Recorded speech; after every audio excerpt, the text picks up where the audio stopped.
was the development process like? So we spent a couple months. First, we've already had an iPhone app, and the iPhone app was good, but we wanted to make something even better. We wanted to add more features, more functionality, and we took in a lot of feedback from that initial version. Version 2 has all kinds of cool features. It's more responsive. It's using our new professional APIs built in. It allows portfolio tracking and alerts. And then even has a login, and the login is optional because we know sometimes people don't want to log in to use all the functionality and stuff. So the process took a couple months, and we kind of dogfooded it within our own company for a while, and got feedback from the whole team as we worked on it. And then we were all super excited to launch it. And so far it's been a couple of days, and we've got some fantastic response on it. Okay, that's great. So you joined CoinMarketCap as Chief Technology Officer 9 months ago. Yep. Why did you choose to join the company? So I've been in San Francisco Bay Area at the time for about 13 years. And I was the CTO of a couple of different companies, and I've had jobs in like Disney and Skype and a couple of others. And I just love just technology in general. I took time away from being a CTO, and I was working as a consultant at the Bill and Melinda Gates Foundation. And I was doing technology research, deep dive, 3 months on everything from virtual reality, augmented reality, neural networks, machine learning. And my job was to study those technologies in depth for 3 months, how the technology works, who the key players are, and then present to the Bill and Melinda Gates Foundation a 1-hour presentation where they can ask anything. So I did that for 1 year, and I realized the very last project they wanted me to investigate is the blockchain, and I was like, this is the future. And when my year was up at the Gates Foundation, they asked me to renew, but I was like, I gotta go crypto, I gotta go blockchain, and I actually met the founder. Actually, it was my twin brother. It's a long story. Who also works at CMC together.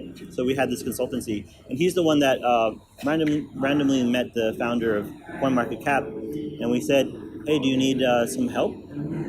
And he said, "Yeah, I do. Let's work on something." So we started building the new version actually of the crypto APIs together, and we released them, and it was great. And then I joined the company as a CTO.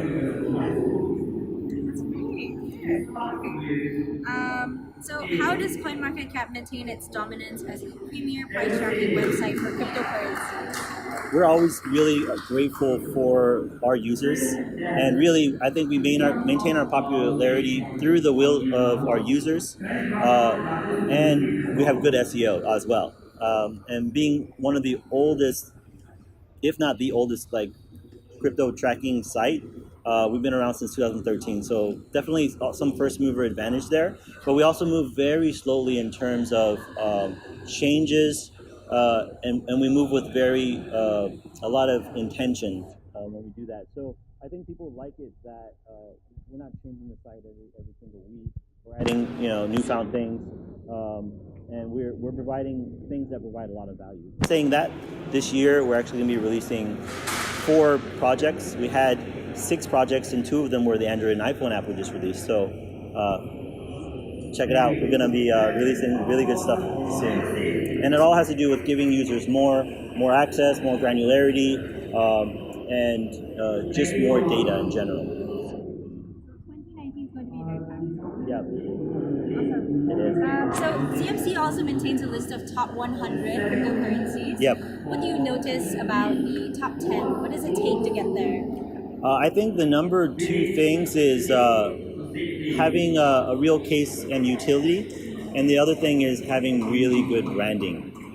I think just like in the startup world, there used to be a saying, if you build it, they'll come. But you can build a great product, and if you don't put it in front of people and get the exposure and get the buy-in of the people, then it might not succeed. And so coins in those top ranges, which is funny because Bitcoin didn't have that.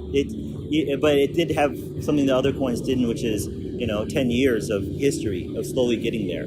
But if you wanted to launch something fast, that stuff takes really good branding, and it needs to have real utility to get there. So there's a lot of talk about the Bitcoin recovery Yeah. and how that also influences altcoins.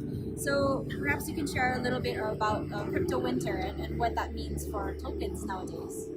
Yeah, so I think the crypto winter has been, you know, a negative thing, but at the same time, there's a lot of silver linings to it. I do think a lot of the startups and other cryptocurrencies that couldn't withstand this year kind of got weeded out, and I also think that people who invest in cryptocurrency or are interested in cryptocurrency got a lot wiser about it and a little bit more cautious about it, which ultimately, right now it's a negative thing, but in the future it's a positive thing as we're all kind of learning collectively together about cryptocurrency and what it needs. And last question, describe Block Live Asia in one word.